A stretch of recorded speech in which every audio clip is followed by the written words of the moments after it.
Would you ask Ms Johnson to come back in, please? Thank you.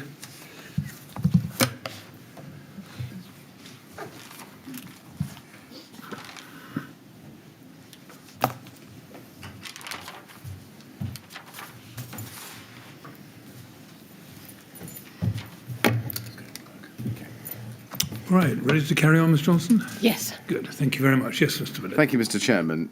Ms Johnson, we were in the early part of 2013 looking at the project, the Grenfell Tower project. Can I now take you, please, to TMO 008797771 at page 26. TMO 008797771, page 26, and look at the right-hand side. Now, this is Mr Madison's daybook, 1 of 8, for the 13th of February 2013, as you can see from the top right-hand side. And you can see that there is an inscription next to the date, what looks like Ledbetter's architect, Appleyard's planners, and then to the left of that, Laura Grenfell has, well, how ambitious. And further down, there are some bullet points. Do you remember meeting Mr Madison on the 13th of February 2013? No. Now, just looking at the chronology, this, of course, would have been Mr Madison's first month in his role. He joined on the 21st of January 2013.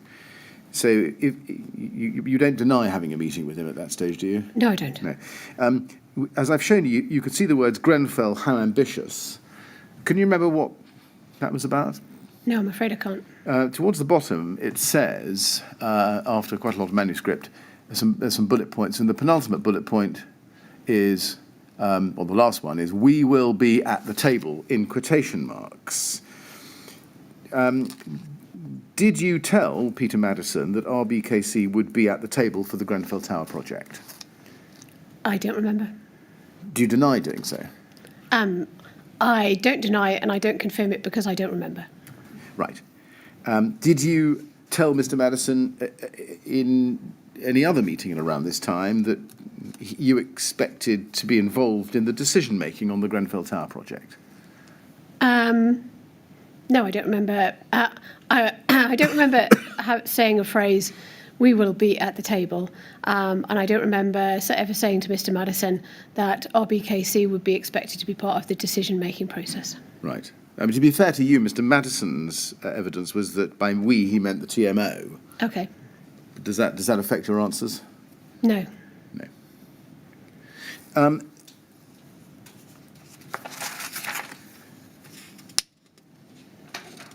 Let's just look briefly then at what Mr Madison said about this diary entry and his evidence. Can we have the transcript, please, for day 58 at page 29, line 19 on that page?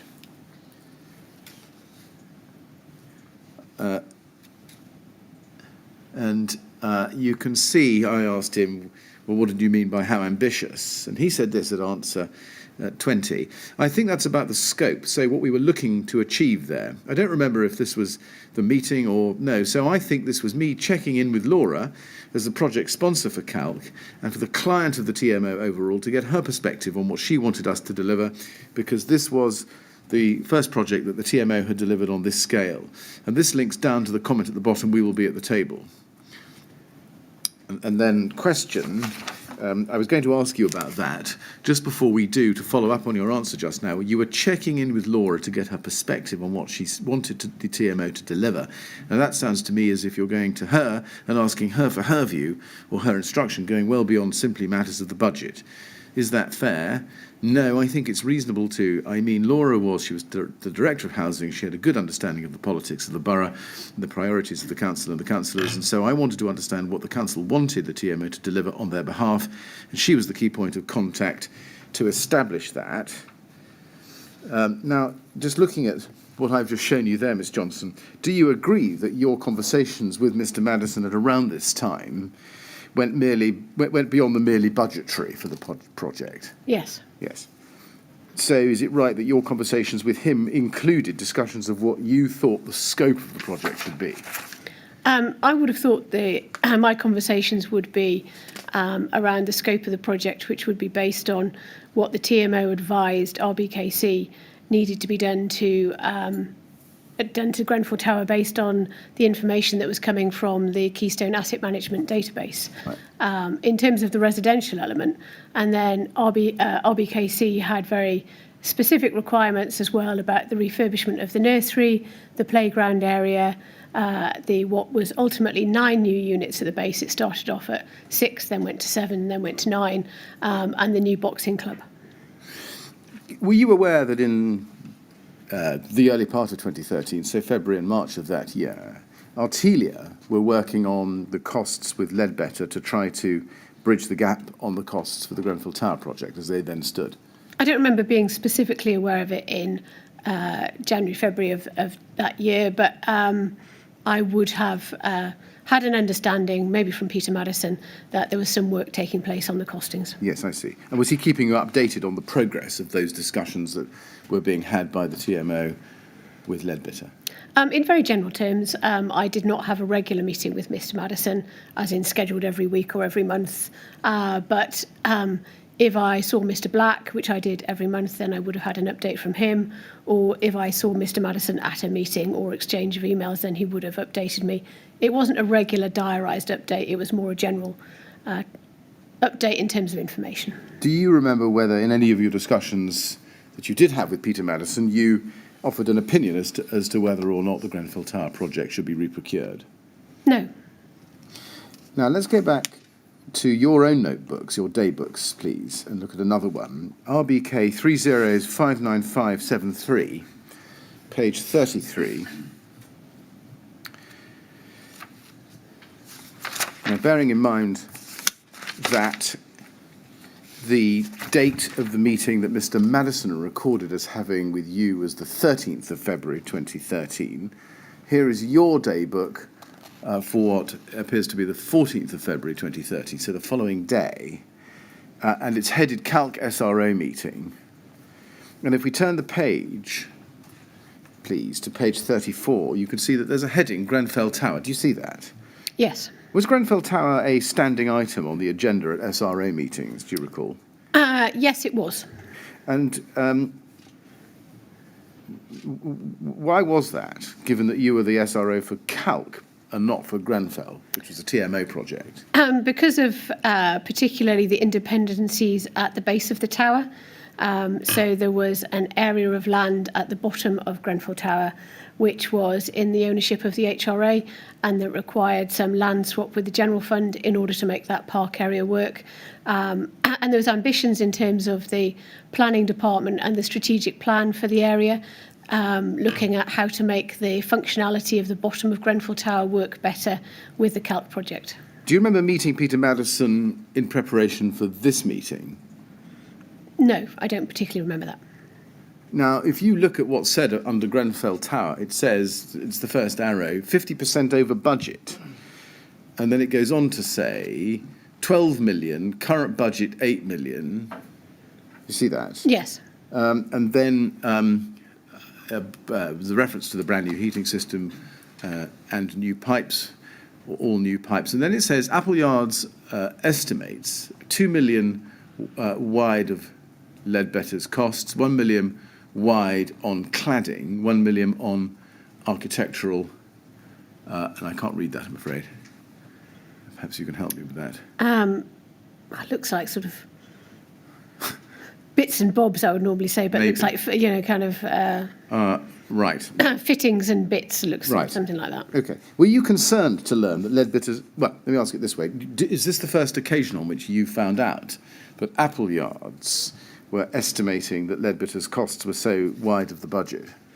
I don't know if this was the first occasion that I was made aware of it. I could have been made aware of it in the past, that there was a significant cost variance to what we had estimated the project was, but this is clearly the first time I've documented it in writing. Right. Were you concerned to learn that Ledbetter's costs were over budget? I would have been, yes, yeah. And do you agree that this is where you note, well, you have noted here, that the current budget is 8 million? Was that the current budget at that stage? There must have been a process where we had gone from the Hunters figures, which were around 5 to 6 million, to then looking at kind of what the wider project was going to cost, and then a figure of 8 million must have been suggested at some point, but I don't remember where. So I put current budget, but it's very much an estimated budget. Yes, we'll come back to that because there's a bit more to fill in the blanks on that. But certainly, I just want you to note that at this point, you're noting the current budget is at 8 million, and the delta, if you like, between that and Ledbetter's is 4 million. Yes. So then let's move on in the year to March 2013. Can we go please to TMO 100388870? This is the minute of the TMO Programme Board meeting on the 25th of March 2013. Now, self-evidently, you are not present. Robert Black and Sasha Jevons are. And you can see under the second item there, Peter Madison attended for Grenfell Tower, as well as Paul Dunkerton and David Gibson. Now, if you look a little bit further down, you can see that in the next paragraph it says, for the past 2 months, Peter and the team have been working with Ledbetters and Appleyards to agree on costs for the project. Our budgeted cost is 9 million, while the costs being presented by Ledbetters is approximately 12 to 13. The design is also being revisited as there might be cost savings with revising it. And then on page 2, if you look at that, please, you can see that at the top of the page it says, it needs to be considered that if we have no option but to reprocure, how Rbkc will feel about us looking at this piece of work all over again. Also, what will be the view if we take out the relocation of the boxing club and nursery? And then if you go down to the 5th paragraph, it says procurement would be an issue as the board was sold the project on the basis that we were doing it this way for efficiency savings. Peter has spoken to Laura Johnson about the present situation and also mentioned it to the board, so hopefully there will not be a huge issue if we say we need to start again. Paul is looking with the architects to look at alternatives. Did you in fact speak to Peter Madison about this situation? I'm absolutely sure that if Peter has said that, then he did. Then that conversation took place. Right. Do you remember whether it was by telephone or in a face-to-face meeting? I do remember Peter being in my office around the beginning of 2013 and having a conversation with me about costs and the options for reprocuring the project. And I distinctly remember saying, well, if we have to reprocure, then the TMO needs to reprocure. It wasn't. I didn't express an opinion that said this wasn't something that the Rbkc would agree to. Right. And at that stage, did you tell him something along the lines of, and in any case, Ledbetters wouldn't be surprised as I've already told them I was going to tell the TMO not to engage you for Grenfell? I don't remember saying that, no. Right. As we've established, that was a negotiating tactic rather than actually something that Indeed, I definitely said I was going to do. You might have turned the tactic into reality, though, wouldn't you? I didn't. There's no record we've seen of that conversation. Why is that? Do you remember? What, between myself and Peter Madison? Yes. If it is the conversation I recall, it was just Peter Madison was in my office to talk about something and it came up. It wasn't a formally minuted meeting. Wasn't this an important decision? It's not a decision at this stage, and it is just a general conversation he had with me about the costs. Right. I mean, given that Rbkc is the client and TMO is the whatever you call the TMO, the person providing the Rbkc with the services, was it not important to ensure that to avoid lax clienting, this conversation was recorded? Well, as you can appreciate, in any organisation, there's a number of conversations that take place between colleagues, and not every one of them is minuted. Yes, but was Mr. Madison your colleague? Well, he was a colleague. He was a colleague, as in he worked for the TMO. So, yes, not within your organisation. Not in my organisation, no. But as in somebody who I was a fellow housing professional who I dealt with on a regular basis.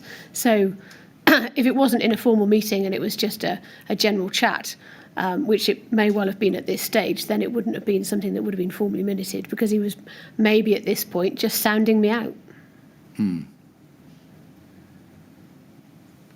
Does the closeness of the relationship professional relationship between you and Mr. Madison explain why there's no record of this conversation? No.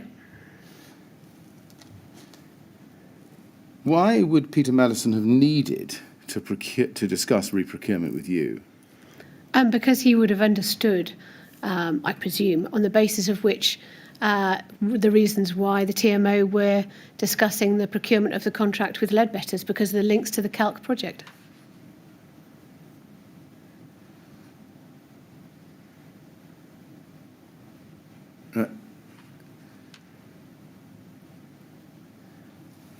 And I'm not sure, forgive me, I'm not really sure I understand that answer. Why would Peter Madison, who had nothing to do with the Calc project, have been concerned with what Rbkc's position was on that? Because as we've discussed, the Rbkc had been looking to achieve efficiencies across the two large projects taking place at the same time. And so Peter Madison, probably as a matter of courtesy, would have said to me, I don't think this is working.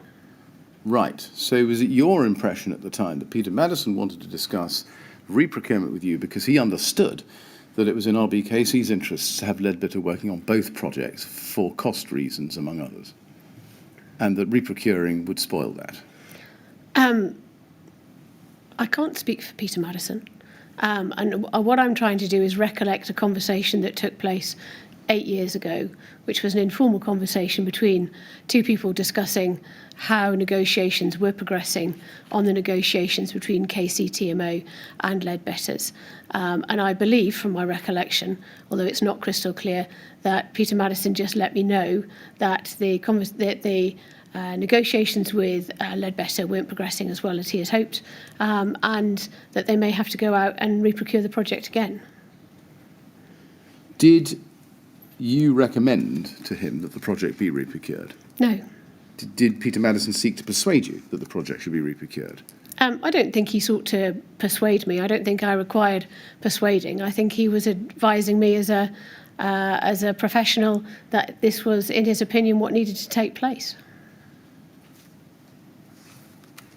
Now, can we please go down to the last paragraph on that page? Yes, page 2. And it says this: Peter and the team will look at the redesign opportunities to get a sense check and then go back to Rbkc with a proposal for how to proceed. It needs to be thoroughly explained that Ledbetters are trying to overcharge. Why would, and I know this is not your note and you weren't there, but can you explain why the TMO would have had to have, or felt that they would have had to go back to Rbkc with a proposal for how to proceed?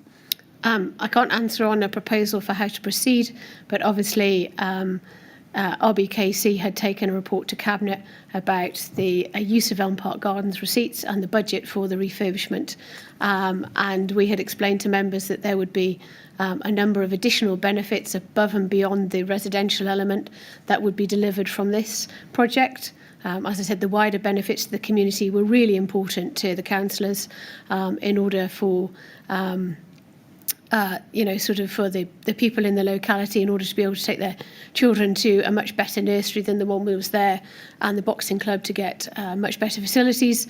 So I believe Mr Madison would want to come back to us and talk to us about how the proposals and the redesign opportunities might not just impact on the residential component, but also the wider benefits being delivered through this refurbishment programme.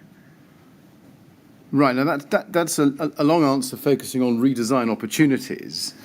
Are you saying that it was your understanding at the time that the TMO in any reprocurement would always need to go back to you because of the potential for redesign, which would affect the wider scheme?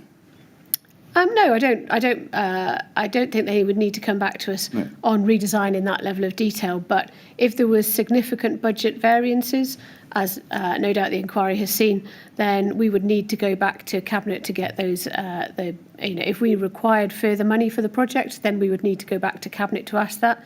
And if we needed to go back to Cabinet to ask for additional resources, then we would need to put together a paper that explained why that was the case. Yes, and that takes one back to costs. My question, let's just try once more. Why Can you explain why the TMO felt that it was necessary to go back to Rbkc with a proposal for how to proceed? Not in this instance, no. Right. Is the reality that it was you who was the person who was going to make the ultimate decision on whether the project would be reprocured or not? No. And that your reaction to whether to whatever proposal they came back with would be dominant in that process? No. Or extremely influential in that process? It would possibly be influential, but it wouldn't be dominant, and I would not direct it. Now, you wouldn't direct it, right. Can we then move on to May 2013? Let's look at ART 408858. This is an internal Artelia email. You will not have seen it at the time. You may have seen it since. It's on the 21st of May 2013, and it's sent by Rob Powell of Artelia to Phil Booth, copied to Simon Cash, all Artelia. And it starts, Philip, interesting meeting this AM. Basically, Peter Madison has been overruled by Laura Johnson. She wants to keep the works for the boxing club and nursery and doesn't want to progress the kitchens and bathrooms at this stage necessarily. Also, PM, not keen on progressing with Ledbetter. Our report kicking all this off was based upon the objective of preserving programme. This now not so important value for money is. Accordingly, we are likely to reprocure scheme via OJEU, etc. Do you remember speaking to Peter Madison about the Grenfell project in May 2013? No. Do you remember speaking to Peter Madison about the issues of the boxing club, nursery, kitchens and bathrooms? Not specifically, no. But clearly I did. My next question, you don't deny having this conversation? No, I don't. Do you deny having this conversation with Mr. Madison in terms recorded here, which are admittedly second-hand? I think the language is strong that Peter Madison has been overruled by Laura Johnson, because that's definitely not how I operate. It would have been one of having a discussion. But Mr. Madison may well, based on this email, have asked me about what the priorities for the project were. And I would have explained to Mr. Madison that the wider benefits for the community were really important to the council from the funding from Elm Park Gardens. So in this instance, we wanted to keep the boxing club and the nursery.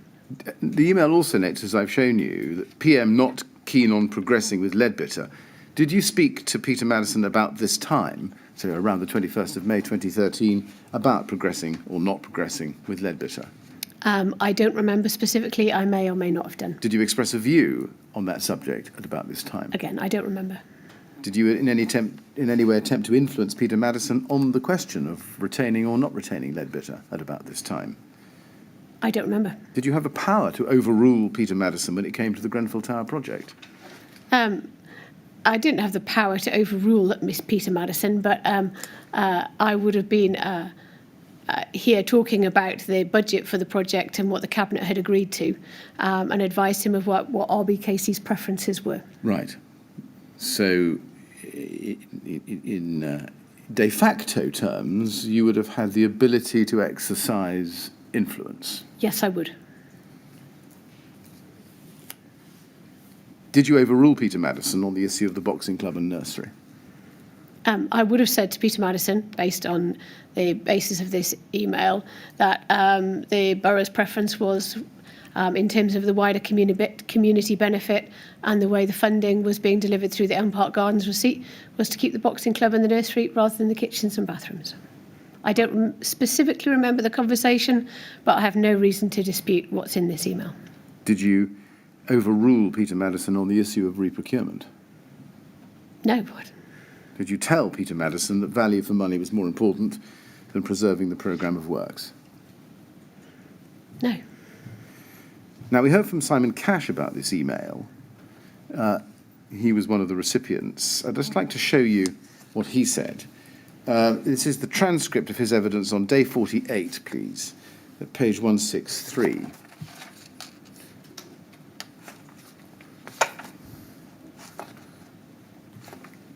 And I should caveat what I'm about to ask you by making it clear that this is his understanding of the same document. So let's see how we go. At line 24, I put to him, Peter Madison has been overruled by Laura Johnson.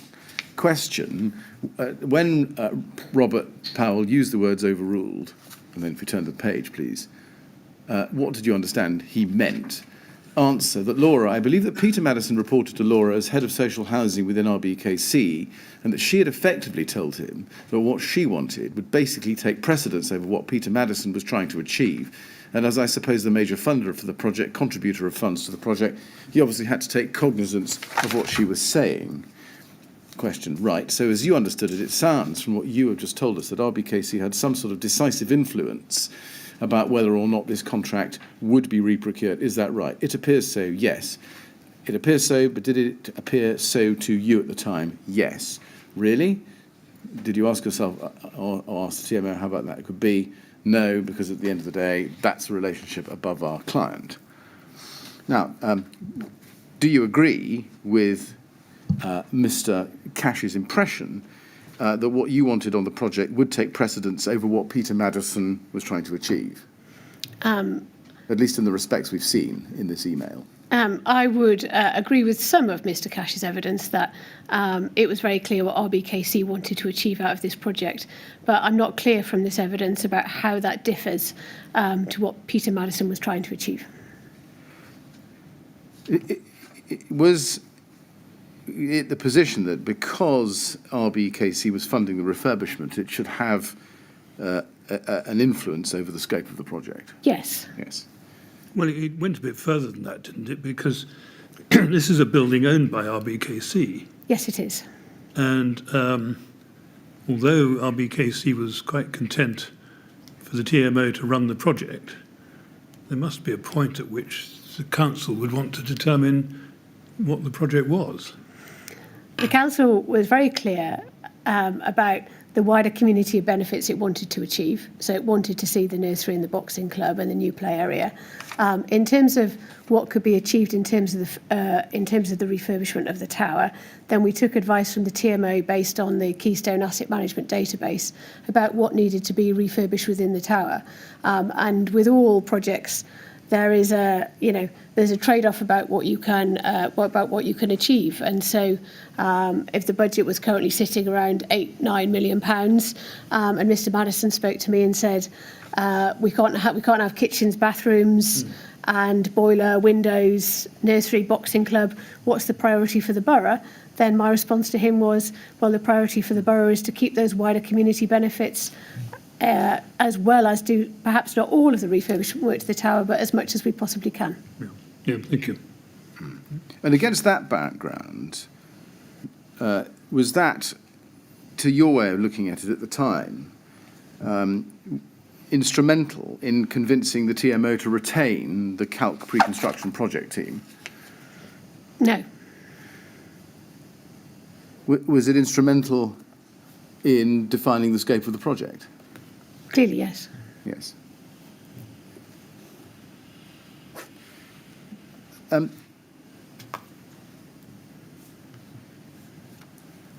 Do you remember, in this context, well, sorry, it's not in this context, but around this time, the TMO having any concerns about Claire Williams? I don't remember the TMO having concerns about Claire Williams. Right. Well, let me come back to that because chronologically it may be slightly out of place, but it links to this particular issue. Can I then turn to the budget itself? We looked earlier on at some figures. We looked at the 5.5 figure and we looked at the 8 million figure. Can we again go back, please, to your report you produced for Cabinet on the 2nd of May 2012 at TMO 00847 Let's have that on the screen. And also at the same time, because this is probably the best way of doing this, can we have your first witness statement at page 14, paragraph 57?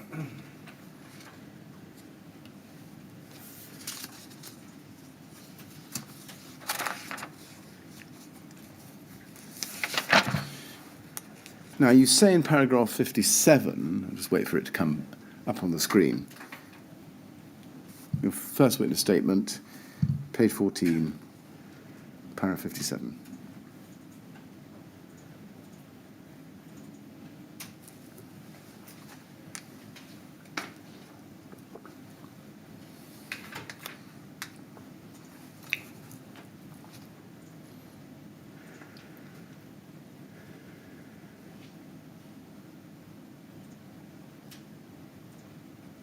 Thank you. You say there, the Cabinet approved the recommendation for the Grenfell Tower refurbishment project with a budget of £6 million. This decision released the funding needed by the TMO to take the project forward. Thereafter, the TMO proceeded to manage the project, including tendering, appointment, management of contractors, resident liaison, budget management, and project specification. Just focusing on the £6 million for the moment, how is that figure calculated? So that £6 million figure goes back to the estimated figure that Hunters had provided to previously about the estimated cost for undertaking the refurbishment project. I see. So is it just rounded up to 6? Yes, basically. And what did the difference between the Hunters' 5.5 million figure and the 6 million figure represent? It didn't represent anything. It was just a rounding up of a figure. It wasn't including any particular items. And is it fair to say that the budget at that stage was primarily based on the availability of funds from the sale of the Elm Park Gardens basements? Yes, the decision was taken by, I took a report to Cabinet to say that there were a number of blocks within the Council's portfolio as managed by KCTMO that needed considerable investment, and the Elm Park Gardens receipt provided a unique opportunity in order to provide that level of capital funding. Right, but that receipt was net 8 million, wasn't it? As we've seen. Yes, it had gone up. Yes. Yes. Yeah. The Elm Park Gardens basements were sold in tranches, so it didn't all come through in one. Yeah, I mean, given that you'd had the figure, the calculation we've seen, which I think we see it from the report that you provide on the 2nd of May, we can look at it if you like. Gave you a headroom of over 2 million above the 6 million, which was itself rounded up from 5.5. My question is, why did you not go further than the Hunters' very outlined 5.5 million and ask for a detailed costing? Because I didn't think it was available at that time. But you had just over 8 million available, or projected to be available at that time. Given that, and given the 5.5 million, which was very much an outline figure, why not go to a reputable QS and say, well, can I please have a costed budget, please, rather than basically a back of the envelope figure rounded up by £500,000? Because there was a process being undertaken to have a look at the costs of the Grenfell Tower refurbishment project, and there was an outline figure of that amount of money. I expected the TMO to work through those in a greater level of detail, and as we've seen from previous submissions, they were coming back at sort of £12 million, and then through the procurement exercise it would bring to the fore exactly how much the project was actually going to cost. Yeah, but this is now May 2012. So the reprocurement exercise wasn't until later on. At this point, so May 2012, did any member of the Cabinet question the proposed budget of 6 million? I don't remember if they did. So nobody said it's far too high, and nobody said it's far too low. If they did make that statement, then it would have been in the minutes of the Cabinet meeting. Yes, quite. So did Cabinet effectively, I don't like to use the word rubber stamp, but accept the number that you'd suggested in your report? The Cabinet would have accepted that the estimated amount that we had presented to them. Yes, but nobody actually scrutinised how it was run. No. Did you anticipate in early May 2012 that your £6 million odd figure, well, it's not odd, your £6 million figure would need to be increased at some point? Clearly I would have done, because based on the notes that I presented before, that I was already having an indication from the work that was being undertaken that that budget wasn't sufficient. Right. Indeed. And do you remember that those discussions were being had with, among others, Mark Anderson? Yes, they would have been. Yes. So do you remember a discussion at about this time that the balance of the budget would need to come from the capital programme funds beyond the sale of Elm Park Gardens? I don't remember the when exactly that discussion took place, but I do know that was the decision that ultimately took place. Yes, and my question really is, do you remember contemplating at this time, May 2012, that in fact 6 million wasn't going to be enough and that the balance of the budget would need to come from the capital programme? I do not remember contemplating that at that specific time. Right. Do you remember when you first contemplated that? No. No. Let's move on through 2012 again. ART 406284. This is the project brief prepared by Appleyards in August of that year. And the project, the client is the TMO, the project sponsor is Mark Anderson, and the project title, as you can see, is Grenfell Tower. And there's a description of it. And if you go a little bit lower down page 1, please, under the words budget, if we can scroll down, please, you can see it says this: the refurbishment has secured funding of £6 million, including all fees, etc., from Rbkc for carrying out the refurbishment. But we've been advised by the client that should it be necessary, as per recent budget cost appraisals, a further £2 million can be sourced from capital expenses. Did you have discussions with Mark Anderson about sourcing a further £2 million from capital expenses around or before August 2012? I may have done, but I don't remember. If a further £2 million was required from capital expenses, as indicated by this project brief, then that would have had to have come from Rbkc, wouldn't it? That's correct. If TMO required any further increase in its budget, then they would have to speak to you about it, wouldn't they? That's correct. Yeah, and indeed they did that. Yes, they did. Yeah. And is this right that the process would be first that you would write a report for Cabinet and recommend a budget increase?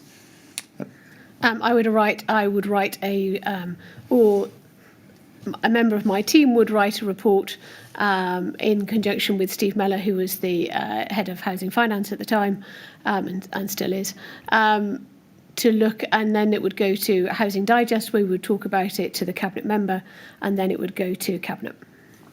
Yes, and Cabinet would then approve the funding. If they agreed with it. If they agreed with it is the critical question. Did they always agree with it, or did they sometimes disagree with it? I'm sure Cabinet disagreed with lots of reports that officers brought forward for them, and they didn't always agree with the recommendations that came forward. That may be. But in your experience, did Cabinet ever disagree with a budget increase that you asked for? No. No. So, in practical terms, you effectively had the power, in practical terms, to set the budget for the project. No, I would disagree with that. I would say that I had the power to recommend to Cabinet, and it was up to them to make the decision. Indeed. But given your experience that they never said no, in practical terms, which is how I put the question... Yeah, I understand. You effectively held the purse strings, if I can put it that way. Although the Cabinet had never said no, I would say that the Cabinet had a very keen understanding of finance, and I couldn't necessarily be guaranteed that they would always say yes. No, I'm not suggesting that. Yeah. But well, now the picture I'm getting is that Cabinet respected your judgment, and if you put up a sensible report, they were likely to accept it. That's correct. Although you couldn't be absolutely certain that they would. No, I wouldn't, and I had respect for their decisions. Yeah, and if you put up something that was rather too extreme, you might have been knocked back. I would have been. Yes. Now then, let's look at ART 406233, please.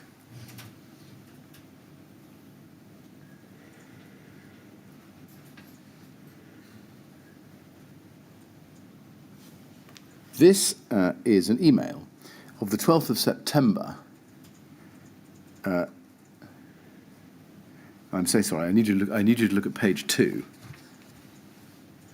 Yes, it's an email of the 12th of September 2012 from Treachen Lim of Artelia to Mark Anderson of the TMO, copied to a number of people on the project, Grenfell Tower project, including Bruce Soanes, and attached to it is a budget cost estimate number 3 Rev 1, as you can see from the first paragraph.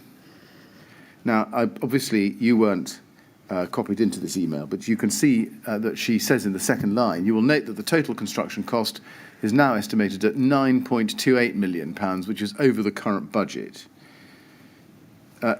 Now, following the initial approval of the £6 million budget in May 2012, were you kept informed as matters went along by the TMO, whether it was Mark Anderson or later Peter Madison, of discussions with Appleyards relating to the budget for this project? I don't remember being updated at this particular time. I do remember being updated later when Peter Madison had tendered the project and had the sums back, but at this particular point, I don't remember that. Right. You don't. Do you recall being told in September 2012 that the total construction cost had risen now to £9.28 million? I don't remember that conversation, but it may well have taken place. Okay. Now, when he was asked about this email, Mr. Anderson told us in his evidence that within the TMO, the project budget was always known as being £9.5 million. Just for reference purposes, that's day 52, page 145 at line 20 to 21. We don't need to go to it. Was that something known within Rbkc? No, I don't believe it was. So can we take it that you, on that answer, had not been proceeding on the basis that the budget for this project was £9.5 million? I don't believe I was at that particular time. Right. So you were still, is this right, working on the basis that it was £6 million? I was working on the basis of estimates that had been given up to that point. Yes, I see. Did you, at this stage, I think the answer must be no, but do I take it from that you didn't at this stage start addressing your mind to how the difference between 6 and 9.5 was to be funded? No. Right. Now let's then move forward to the end of 2012. Do you remember discussing Appleyards' Stage D cost plan for Grenfell with Mark Anderson in December 2012? I may have done, but I don't remember. Let's look at a document. TMO 100018898, please, at page 74.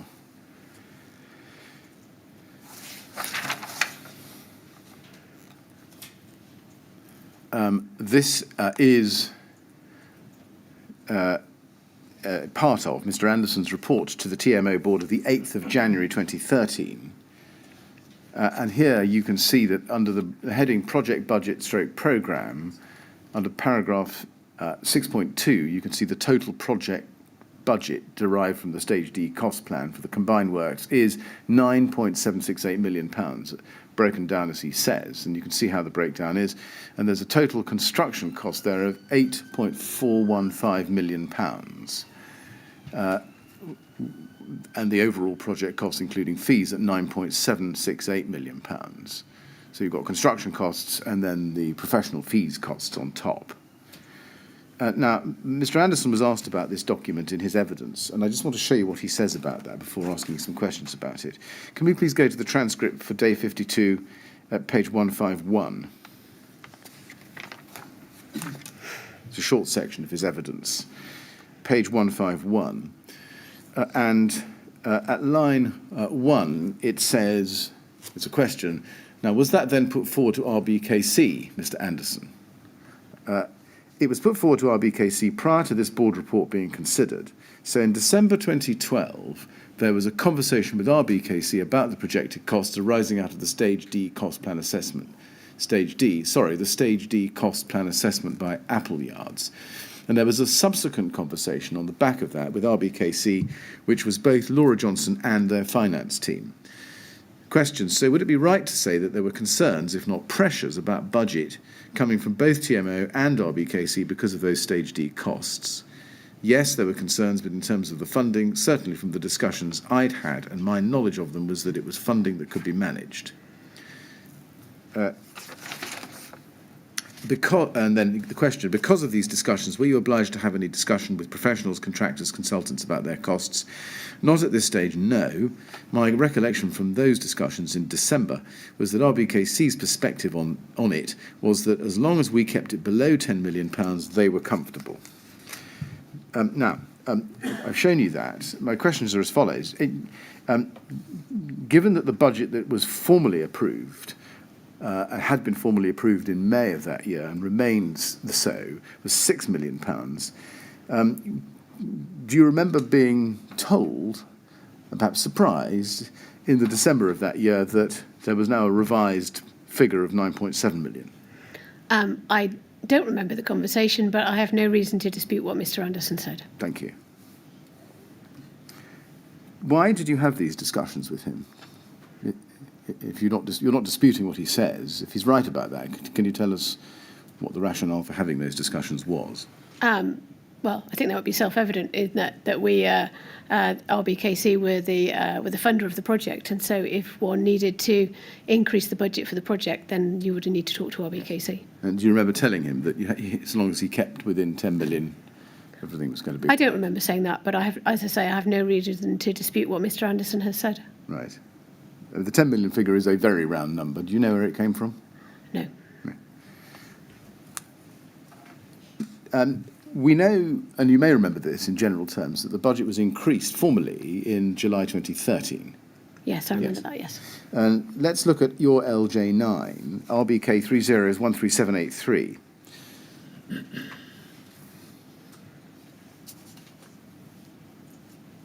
This is your report. I say your report. You signed it and presented it to the leaders group and to cabinet in July 2013, and you can see what's for information in the box. If we go to page 6, we can see that Grenfell Tower arises there, and you can see the heading, Grenfell Tower, just above paragraph 3.14, and it says, the 3-year housing capital programme 2013 to 14 to 2015 to 16 included the scheme to refurbish Grenfell Tower. The total budget provision over the 3-year period is £5.6 million. This is in addition to the £400,000 that was incurred last year. This is being funded from the capital receipts arising from the sale of basements at Elm Park Gardens. And then you go on at 315. In order to achieve efficiencies and minimise disruption to residents, it is planned to undertake additional works at Grenfell Tower as part of the same project. The estimated cost of the overall scheme is approximately £9.7 million, although won't be confirmed until the tendering process is completed later in the year. How were those figures for the budget increased calculated? Do you remember? No, you'd need to talk to Mr. Mellor, who was the head of finance at Rbkc at the time. But this is your report? Yes, it is. He authored it. I read it, but I can't tell you off the top of my head, to be honest with you, how those figures were arrived at. Right, you didn't ask him? No, I would have asked him at the time. I just don't recollect. I see. So you would have scrutinised the reason for the increase? Yes, I would. You just can't remember now? No. Right. Did this increase in the budget to £9.7 million mean that the total funds allocated to the Grenfell Tower refurbishment now substantially exceeded the net proceeds of the sale of the Elm Park Gardens basements? Yes. And that being the case, how did you propose that additional or that shortfall be funded? It would come from working balance. Working balance? It would come from the main HRA programme. I was going to ask, that's the HRA account? Yes. Right. And the working balance, I'm not sure that's an expression I've come across in your evidence so far. What is that just another word for the HRA? Yes. Right. And what funds the HRA? Tenants' rents. Tenants' rents.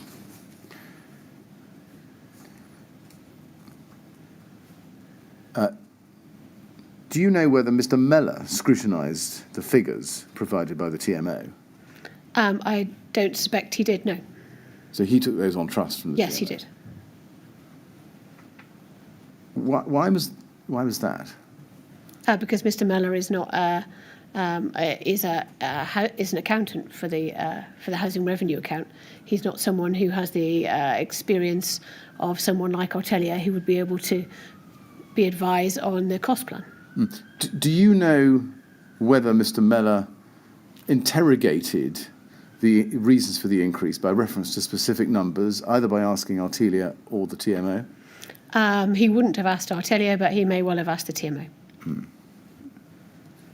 But did you ask him that question? Did you say Steve, have you gone into these details? Can you tell me that, or assure me that there are good reasons for this increase of 35%? I'm fairly sure I didn't say that to Mr. Mellor, because Mr. Mellor would have been in receipt of the cost plan from the TMO and would have accepted the figures from the TMO. And the figures from the TMO were based on the cost plans that they had drawn up by a professional cost estimate. Right. It sounds as if the picture that you've given just now is that Artelia produced the numbers, they give them to the TMO give them to Mr. Mellor gives them to you, and you give them to Cabinet, and no one scrutinises them on the way. I don't think that's entirely fair. I would say that neither myself or Mr. Mellor are cost estimators for QS firms, so we are both familiar working with housing for many, many years, and would have spoken to the TMO about how those figures were arrived at and what the particular money was going to be spent on, and would have asked Mr. Madison at the time as to how those figures were arrived at, and then we would have taken on trust that Artelia had arrived at a cost plan that was based on actuals. Did it not occur to you, let me ask it differently, were you not concerned that the original budget figure of 6 million, which was itself a rounded up number, was so dramatically an underestimate when you'd asked for approval the previous year? No, because cost estimates on building projects, in my experience, often at the start of the project vary with some great degree to what they actually turn out to be. And what Hunters were asked to do at the outset was a very, very basic description of what they thought the cost would be for the refurbishment of Grenfell Tower. And as a project progresses in some considerable detail about what you actually want as the project, then there was bound to be a considerable cost variance. But I think your evidence so far is that although you noted the difference between 6 million and 9.7 million, you weren't shocked about it, surprised about it, and didn't ask for the reasons for it. Oh no, I would have asked the reasons for it, but I wasn't shocked. Right. Because I've worked on many development projects and seen cost variances of this type before. What were the reasons you were given? That the original cost estimates were just that. They were very basic cost estimates for windows, for heating systems, and for overcladding of the building. And actually, when you started to go into detail about what was required on the project and really breaking down the cost properly, that then it built up to a significantly different figure. Was there any particular element that you discovered had been so dramatically underestimated back in May 2012? No, I don't remember there being any particular item that was so drastically different. Do you remember going back to the TMO and asking them to account for how the budget could have been so dramatically underestimated? I don't remember asking them that specific question, but I would have had a conversation with them about why was there a cost difference between it, and I would have understood, but based on my experience of working in housing for many years, that the original budget figure was just that. It was just an estimate. Was there any question posed to you by Cabinet, such that I've just posed to you, about the reasons for the increase? If there was a question posed to me by Cabinet, it'll be in the minutes of the Cabinet meeting. Right. Now, let's move forward a year to 9 months at least, to March 2014. Can we please go to Rbkc 403538? This is a minute of a Housing and Regeneration Policy Board meeting on the 20th of March 2014, attended by Councillor Fielding Mellon and Councillor Husband, with you present as an officer. Do you see that? Yes. Now, if you go to page 2, and I should just place this into chronological context, 20th of March 2014 is 2 days after the TMO had told Ryden that they had won the tender. So this is the result of at the time of the reprocurement. If you go to page 2, you can see there's an item, Grenfell Tower, and it says this: Ms Johnson reported that a report was going to the TMO informing them of the successful contractor for Grenfell. She agreed to send a copy to Councillor Fielding Mellon. Officers will need to do some value engineering as the bid has come in at £500,000 higher than the budget. Councillor Blakeman was part of the interview panel. The report will be going to Cabinet in June. Who had written the report, or would write the report, that was going to the TMO?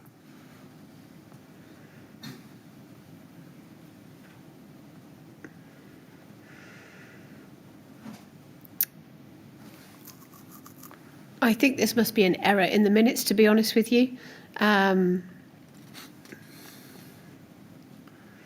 They are draft minutes. Yeah, because I don't understand the context of that first sentence, as in a report that reported that a report was going to the TMO informing them of a successful contractor for Grenfell.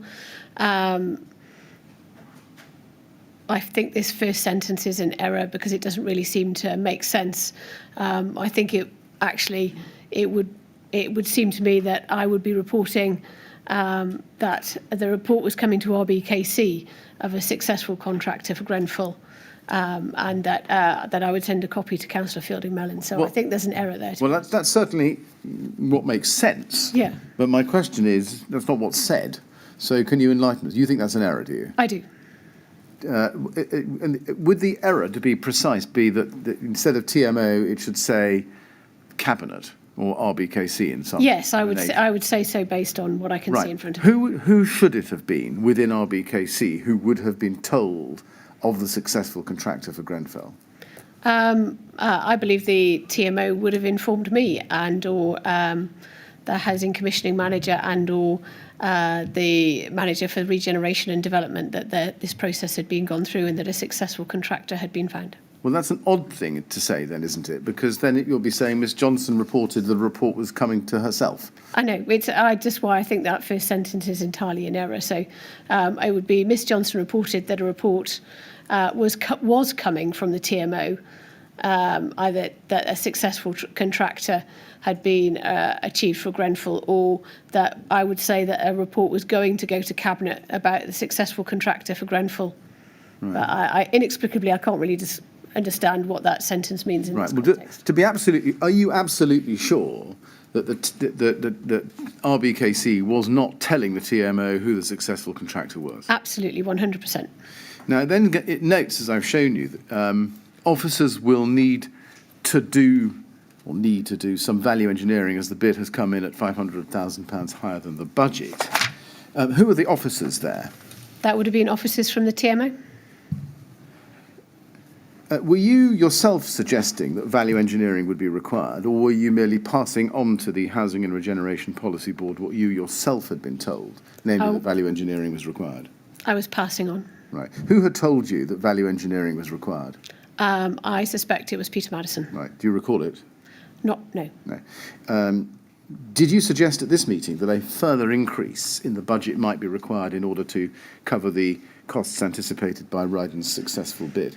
It's not minuted that I said that, and I don't remember the meeting exactly, so I can't give you an accurate answer to that. Right. Did anybody else, did anybody at the meeting, including perhaps Councillor Fielding Mellon, suggest that a further increase to the budget might be required? He may well have done, but I can't remember. You can't recall. Do you remember having any thoughts about which part of the project might yield any potential savings by way of £500,000 or more? I had no view whatsoever. Had you seen a breakdown of the project costs? Apart from the Stage D cost plan, I don't believe I had. Apart from the yeah. You don't think you did? And I wasn't part of the interview panel I wasn't part of the procurement process, I didn't see the returned bids, and I wasn't part of the value engineering exercise. Right. Do you remember whether after the meeting you told the TMO that value engineering was required? No. Did you ever suggest to the TMO that more money would or perhaps could be made available for the project if value engineering proved impossible? I don't remember having that conversation. Right. Did you hint to them that if value engineering didn't work out, then more money would be forthcoming? Ultimately, more money was forthcoming to the project because actually the project budget was 10.3 million in the end. So I don't remember hinting that, and I don't remember telling them that.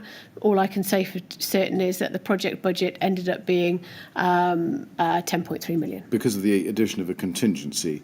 That's correct. Later on. Yes. But at this stage, we're talking about value engineering. Question again, do you remember telling or giving the impression to the TMO that if value engineering didn't work out, then they could come back to you for an increase? I don't remember being asked if there was an opportunity for more money, and I do not remember giving them a hint or a suggestion that there was more money available. What about the other way round? Did you ever give the impression to the TMO that was it at this stage, and that any further savings in the project would have to come from value engineering?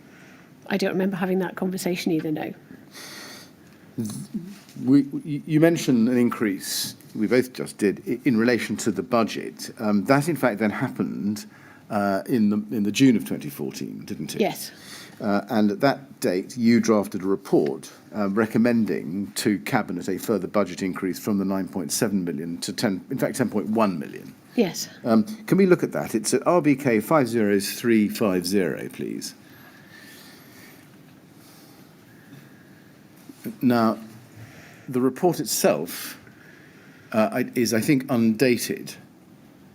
It's 8 pages long. If we can go to page 8, we'll see your name at the bottom of it. It's undated. Bottom of page 7. There it is. But if we go back to page 1, we can see that it's drafted for a Cabinet meeting on the 19th of June 2014, and it has draft watermarked through it. Do you think you either drafted it or approved it for that meeting? Kitty Mortimer's name is at the end of this report, so it's very likely that she drafted it. I read it and approved it. Right. Now, you can see on page 1 that it's for the Cabinet meeting on the 19th of June 2014, and in the box for decision it says, this report updates Cabinet on the progress and the ongoing programme for the major improvement works and Hidden Homes project at Grenfell Tower. It also seeks agreement to increase the capital budget for the scheme to £10.1 million. If we go, please, to page 5 in this document and go to paragraph 3.2, we can see why or what the increase was made up of. It says here, the current anticipated total estimated cost of the scheme is £6.9 million, inclusive of fees. So that's the 9.7. This sum includes prudent assumptions for the items detailed above, and there is potential for these costs to be reduced as part of the ongoing detailed agreement of the scope and design details. However, there is no contingency in this programme at the present time, and there is significant risk in a refurbishment project of this nature. It is therefore recommended that the budget provision for the scheme is increased to £10.1 million, enabling a contingency of just over £400,000 to be established. Was it the TMO's idea to request a budget increase to £10.1 million?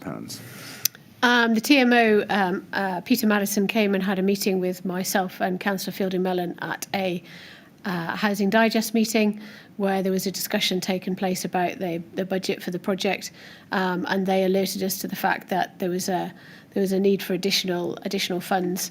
And I distinctly remember talking to Steve Mellor about it, and we agreed that there was a need for a contingency on a budget of this a project of this size and this complexity, and it was sensible when going back to Cabinet to build in a contingency sum. Right.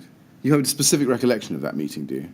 I do remember Peter Madison, but bearing in mind it is quite some time ago, so Peter Madison came to Policy Board on a number of occasions. I do remember there being the TMO, Peter Madison, talking to us about the budget for it, and us agreeing that we did need to go back to Cabinet and ask for additional funds. Right. Have you seen a document which records that meeting?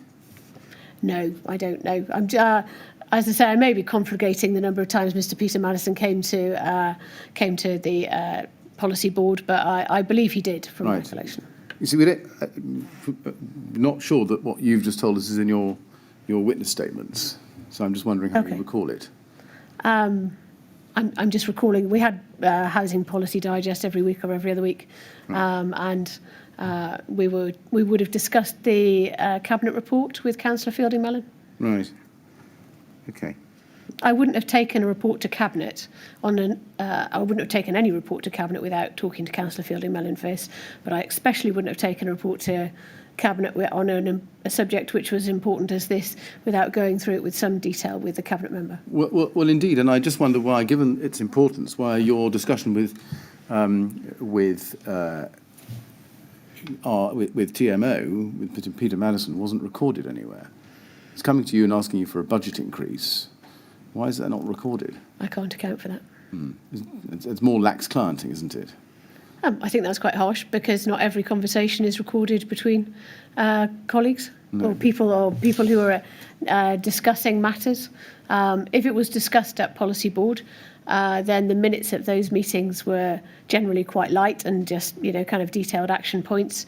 But it may be that it was a conversation that took place where Peter Madison was in the office, or he may have phoned me via email. I don't have an exact detail of it, but I don't think it's fair to say that every single meeting that you hold with an organisation that you talk to on a daily basis is minuted. No, it's the second time you've referred to your relationship between yourself and Peter Madison as one of colleagues. The reality is that you were his client. That's correct. Yeah. I just wonder whether there's... I mean, it's the way you saw it, though, is it? You saw him really more of a colleague rather than you being his client.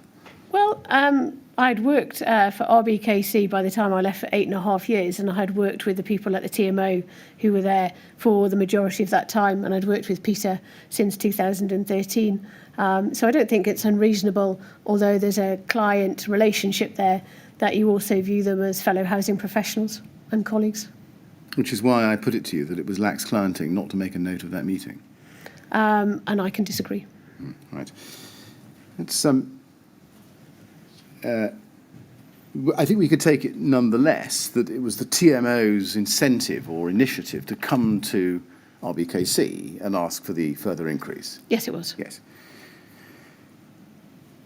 And then you had previously indicated, as we've seen from the 20th of March meeting, policy board meeting, that value engineering would be required to bring the project within the existing budget, 9.7 million. Were you therefore concerned, only 3 months later to be told, that the TMO were now asking for another £400,000? No, I understood, which is in supporting documentation, that that there was some reasons why it hadn't been able, that value engineering hadn't been able to achieve. One of which, recollection, was about the not being able to achieve the funding from, we had assumed funding from energy sources, so I didn't. Obviously, I would like it to have achieved the £9.7 million budget, but I'm also sufficiently experienced in working in this field to know that that sometimes they cannot be achieved. Were you not concerned to understand why it was that the £400,000 hadn't been lumped in with the March figure, and why it was only now being presented to you? Well, I think, as is explained earlier, is that the figures had come out with £500,000 over. There'd been an exercise that the TMO had proposed to undertake to value engineer it to get that figure down. The figure had there had been some value engineering undertaken, which had been successful, but it still left the scheme without any contingency, and that is not a very good place to go to when you're managing a project of this scale and this size. So we agreed that we would add that back in. Can we go to RBK 50369, please?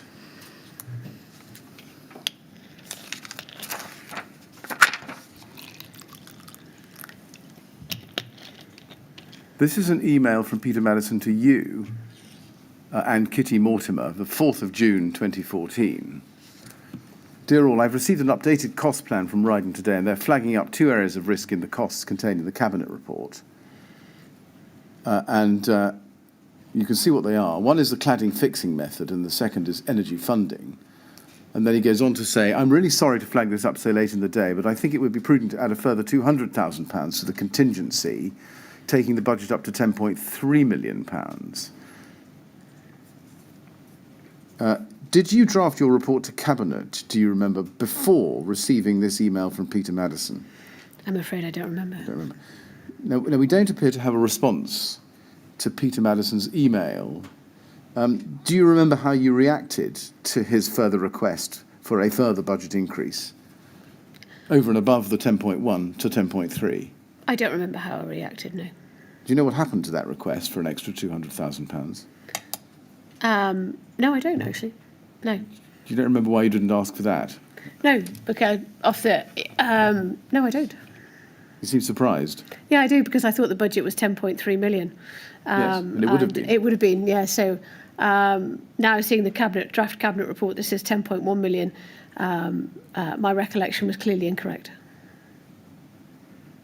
We know that Cabinet in due course did approve the increase from 9.7 to 10.1, Yes. as you asked for. Do you remember whether there was any opposition voiced to the increase in the budget by anybody, Councillor Fielding-Mellon, or anybody else at Cabinet?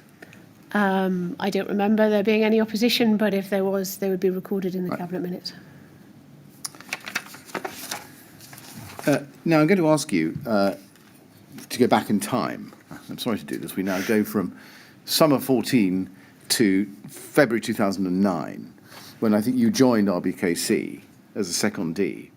When you arrived at Rbkc in the late winter of 2008-9, were you aware that concerns had been raised about the performance of the TMO in 2008?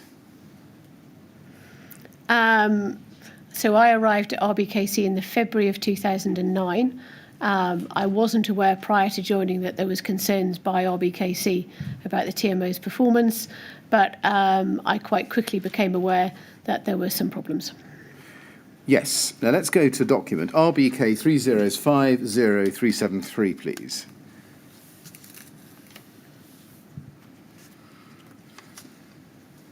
This is something called a key decision report dated 6th of June 2008. And it's for decision by, among others, the Councillor Fiona Buxton, Cabinet Member for Housing Services, Adult Social Care, Public Health and Environmental Health. And it's a report by the Chief Housing Officer. And the subject, in caps, is temporary changes to the management agreement between the Royal Borough of Kensington and Chelsea and the tenant management organisation. Have you seen this document before?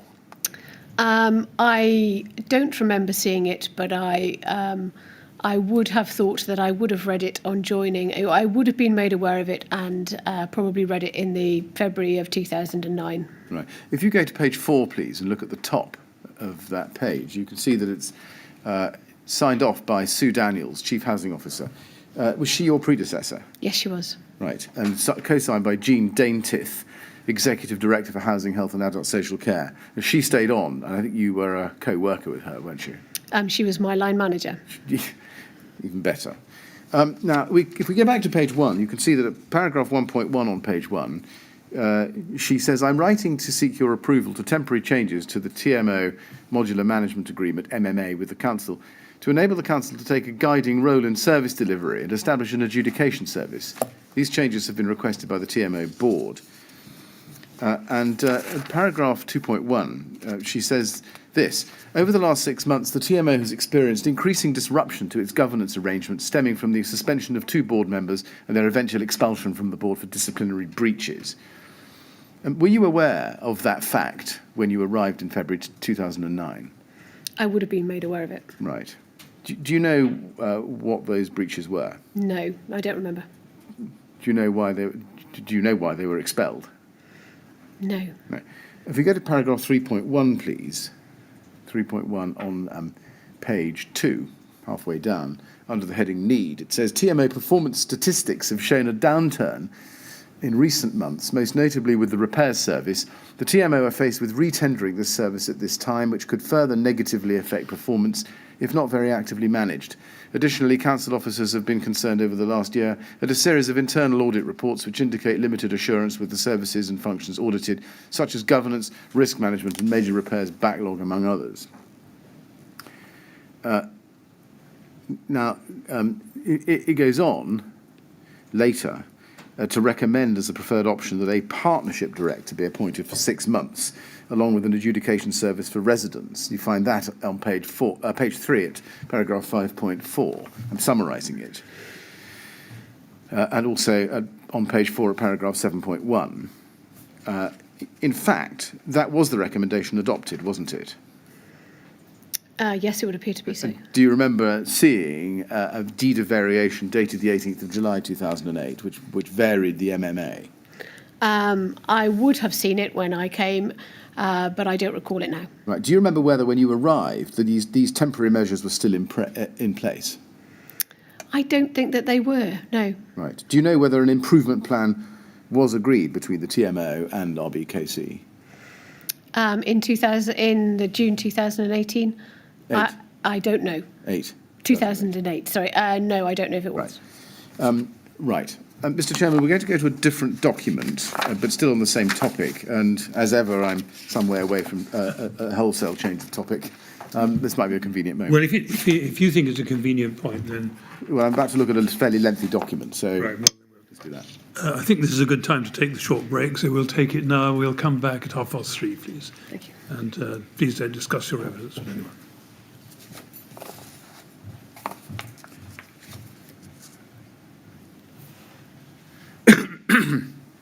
3:30 then, please. Thank you.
Would you ask Miss Johnson to come in, please?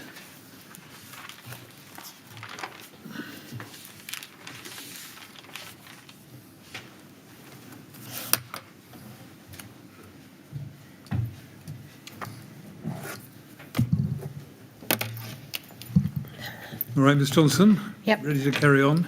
Oh, yes. Thank you very much. Yes, Mr. Miller. Mr. Chairman, Ms. Johnson, I think I need to correct something with you that I may have misled you unwittingly about. Can I show you, please, the final report to Cabinet and the minutes, which did increase the budget to £10.3 million.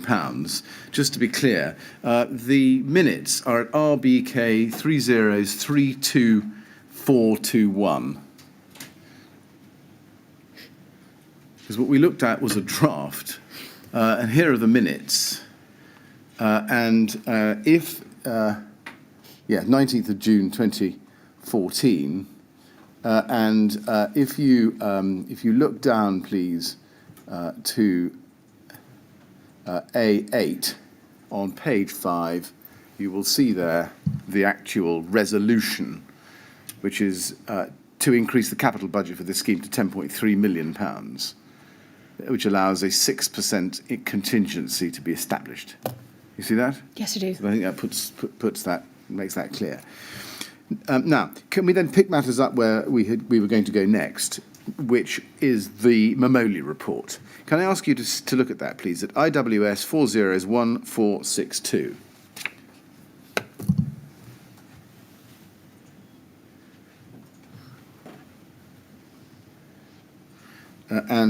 This is a report prepared by Maria Mamoli, MBA, entitled Investigation Report on Long-Standing Complaints of the Kensington and Chelsea TMO. And if you go to page 2, you can see that at the foot there, it bears the date of 10th of April 2009, as it also does at page 47. Do you remember seeing this report when it was first produced? Yes. You do.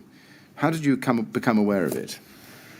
It was a report that was commissioned, I believe, before I began working at Rbkc, and then I was advised that this was being undertaken. I saw a draft and then I saw the final copy. Right. Did you read it? Yes. What was the background to the commissioning of this report? I wasn't working at Rbkc then, so I'm not entirely sure. You don't know.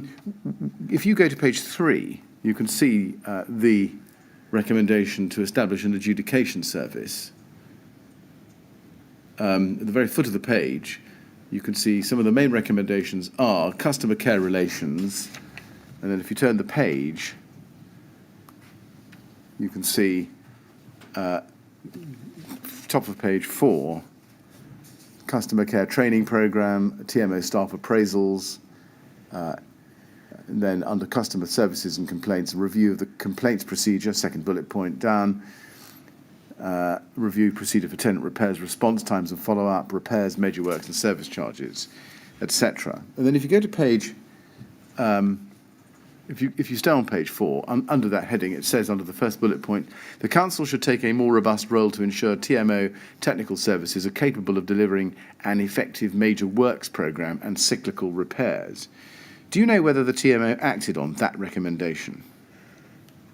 I don't specifically, but when the report was delivered the 10th of April 2009, it was a period where the old chief exec, well, the chief exec prior to Mr. Black and their exec team was was departing or had departed, and then a new chief exec was being appointed, and a new exec team was coming into place over a period of time. So, regardless of whether this report recommended it, I'm fairly sure that Mr. Black would have put that in place. Right. You're fairly sure he would have put it in place? I'm sure he would have. He did put it in place. Right. I shall be more definitive. Did he put it in place before the Grenfell Tower project, some years later? Yes. Yes. Now, as we know, you were recruited initially as a secondee to Rbkc in February 2009. In May 2009, do you remember drafting a key decision report?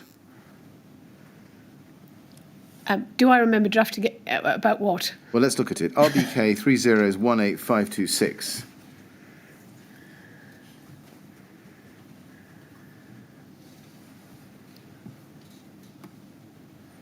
RBK 3018526. This is a key decision report. It looks as if it's a draft because it doesn't have a date at the very top. And if you scroll down to page 5, you can see that you are the contact officer in respect of this document. And on the bottom of page 4, scrolling up one, it's signed by or written by you and Jean Daintith. And if we go to page 1, please, we can see that under paragraph 1.1, it says, this report outlines the ongoing governance problems within the tenant management organisation, TMO. It also proposes action that the council can take under the Modular Management Agreement, MMA, to ensure both that the board are aware of our serious concerns over their performance and to assist the new Chief Executive Officer, CEO, of the TMO to assist the board in working cohesively and focusing on performance. What were the serious concerns that you had concerning the TMO's performance at that time? Gosh, this is quite a long time ago. So I seem to remember from 2009 that there was concern about the performance of the board, and the reason for this key decision report was about board performance. What was it? What was the concern? I believe, I'm really sorry, I can't remember this in any detail, and if I knew I was going to be questioned on this, I would have read it in more detail before coming. But I believe it was about, sort of the lack of function, the poor functioning of the governance structure of the TMO.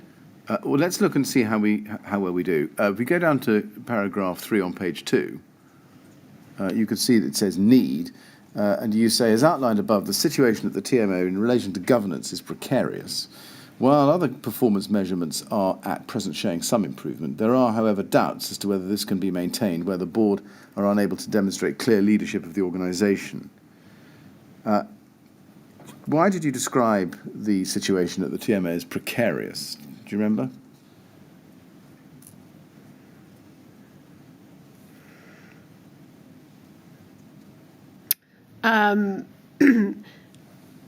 There was dispute within the board, and the board, who are directors of the company, were not acting in the company's best interest. On what particular subjects? Do you remember? I don't, if I'm honest with you. It's it's nearly 12 years ago now. So, but there was. No, I'm really sorry. I can't give the inquiry any great accuracy, so I'd rather not say. Right. Let's look at page 3 then, paragraph 4, options. You can see there are some options that you set out there. And over onto page 4, you can see option 4. And that is the option, if you look at paragraph 6, that is recommended by you at the bottom. And if you look at option 4 under paragraph 4.4, a little higher up, you say the council could serve a breach notice under the MMA as described based on governance failings and underperformance against the requirements of the improvement plan. This would give a clear indication of the significance of the ongoing governance failings in the TMO to the council and potentially assist the new CEO of the TMO in his message to the board that they must work together. The council would also be prepared alongside service of the notice to make clear to the TMO that it is keen to provide assistance to the TMO if requested to allow improvements to be made. Does that help? Yes. The recommendation. How does it help? Because it confirms to me that it was on governance failings, and the local authority had 4 nominees to the TMO board. There were tenant representatives on the board and independents. And from recollection, I don't think the members, the board representatives from the tenant and leaseholder body were not acting in the best interests of the company, and there needed to be, and there were also independents on the board.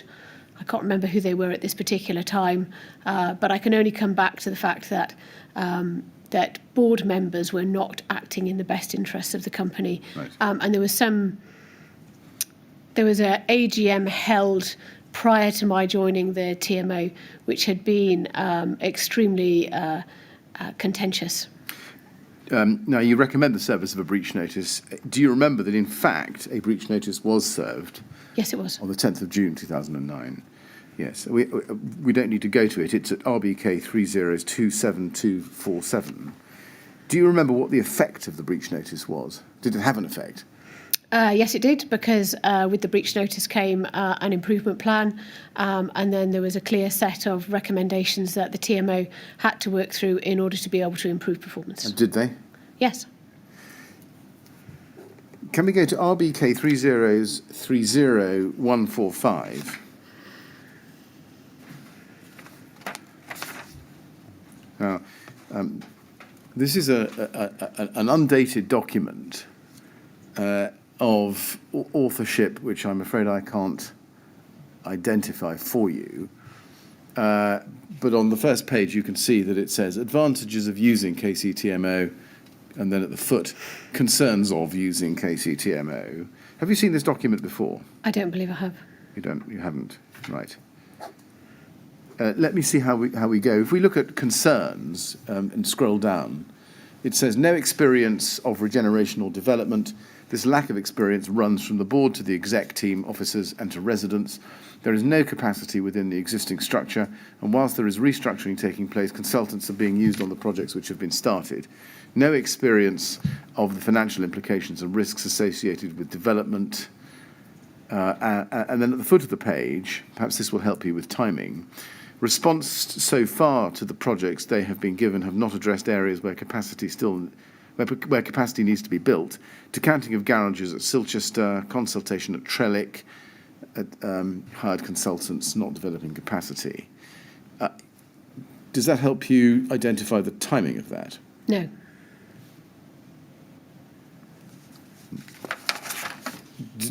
Are these concerns that you have seen expressed to you at any time during your role? They were definitely expressed to me in 2009 when I joined the TMO. Right.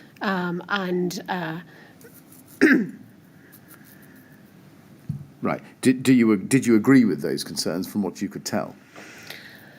The TMO, when I joined the Rbkc, was in a very difficult place and had been experiencing a number of issues with an exec team that was fractious and disorganised and fighting amongst itself, and a board that was failing to provide correct governance. And then, although I'm not involved in the detail of how the TMO was run or speaking to officers generally, I believe there was quite poor morale amongst officers in the TMO at that time. Right. And if you go to page 2, at the top of that page, please, it says, this is not transparent in the organisation and there is a lack of accountability at present for the projects which are being undertaken. Was it your experience that there had been or was a lack of transparency and accountability within the TMO or by the TMO relating to how projects were undertaken? There may well have been prior to serving of the breach notice, but following the appointment of Mr. Black and the breach notice and the improvement plan, then the performance of the TMO slowly improved. Right.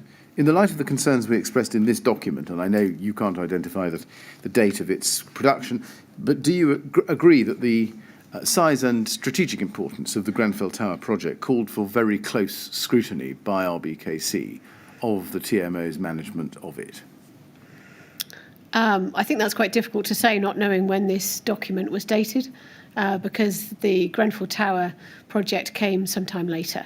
But I do agree with the fact that Rbkc and its client-side function needed to scrutinise the performance of the TMO on Grenfell Tower. I now want to move from your role in relation to the Grenfell Tower project to ask you some questions about the way in which Rbkc supervised the TMO more generally. Okay. And I'm going to start by asking some questions about the Modular Management Agreement, the MMA, if I can. You say in your first witness statement at paragraphs 12 and 13, and there's no need to turn them up, that your role as Director of Housing involved managing 4 department heads, one of whom was Housing Commissioning. That's correct. Right. Were the Housing Commissioning team responsible for managing the Modular Management Agreement, the MMA, with the TMO? Yes. And was the Housing Commissioning team managed by Amanda Johnson? Yes, it was. At all times? No, it was when I joined Rbkc, it was managed by a lady called Pam Sedgwick. Pam Sedgwick, right. And then she left Rbkc and Amanda Johnson took over that role. And Amanda Johnson reported to you? Yes, she did. So do you agree that you had some responsibility for managing the agreement with the TMO? Yes. Yes. Now, housing commissioning was, as you've said, one of 4 teams within the Rbkc housing department. And I think that you were responsible for managing a total of about 120 people, weren't you? That's correct. And is it right that out of that 120 people, 10 people worked within the housing and commissioning service or department? I can't remember exact numbers, but there would have been a number of people who worked within that function, yeah. Yeah, but about Sounds 10. about right. It sounds about right. Sounds about right. And of those, is it right that there was only one, namely Celia Caliscan, who worked full-time to oversee the TMO's performance and the extent to which it discharged its duties under the MMA? That's correct. Did you ever consider whether that was a sufficient resource? So Celia worked on full-time on the TMO, but it was also supplemented by work undertaken by Amanda Johnson and at times other members of her team. And then there were other officers within the council, within my department, who undertook roles in relation to, not specifically in their job title managing the TMO, but had some relationship with the TMO on particular items.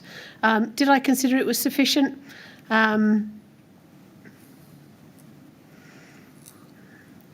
It's quite a difficult question to answer in the context of an organisation which has a board and has the right to manage and has direct responsibility to an executive team. I suppose I probably thought it was a bit light, if I'm honest. Right. Did you express that thought that you just shared with us to anybody at Rbkc? I don't remember expressing that thought. For example, to the deputy leader or the leader or anyone in cabinet? No, I don't remember I did. Why was that? Because I was just sort of under the impression that I just had to get on with the resources that I had, if I'm honest. Right. Was there no means by which you could go to somebody more senior and say, well, I need an extra pair of hands or 2 pairs of hands? If I had been utterly convinced of the rationale in order to have further resources in that team, then I'm quite sure I could have made a case for it. Right, but you didn't think to do No, that? I didn't know. Right. Can we go to your first witness statement, please, at page 6? And look at paragraph 26. Now, you say there that the council's relationship with the TMO was set out in the MMA, and in the same paragraph, 5 lines down, you say, in practice, it is an unwieldy document that has little practical use when managing a contract day to day.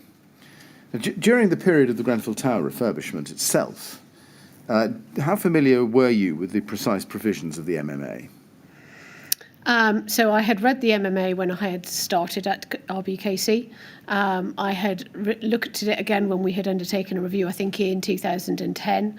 And then we had undertaken a further review of the MMA, I believe about 2015, around that period.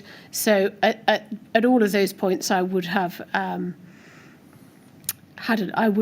reviewed the contents of the MMA. So I was familiar with them at the time of the Grenfell Tower refurbishment programme, but as I said, it wasn't something that I kept on my desk and I referred to as a daily basis. No. Why did you consider it to be unwieldy? Well, if you've seen a copy of the MMA, it's absolutely enormous. And if you are going to use that in your day-to-day management of a client-side relationship, it's just not practical to have something that size or that detailed. And it was a document drafted some years ago in order to help the management of TMOs by maybe being the Department of Environment that then morphed into subsequent departments in government. I think it was probably really designed for what TMOs normally are with housing organisations, which are much smaller organisations of maybe 200 to 300 units, sort of where you may have a small TMO that manages an estate and you use an MMA for that purposes. But my impression was, rightly or wrongly, whether it wasn't really fit for purpose for managing when you had an organisation which had undertaken the right to manage and had had a wholesale management of the stock, so 9,500 units, using that particular document. It just wasn't particularly useful. And we wrote to the Department of communities and local government expressing that opinion and asked them if they would like to, if they were considering redrafting the prescribed MMA, and I think they wrote back to us and said no. Right.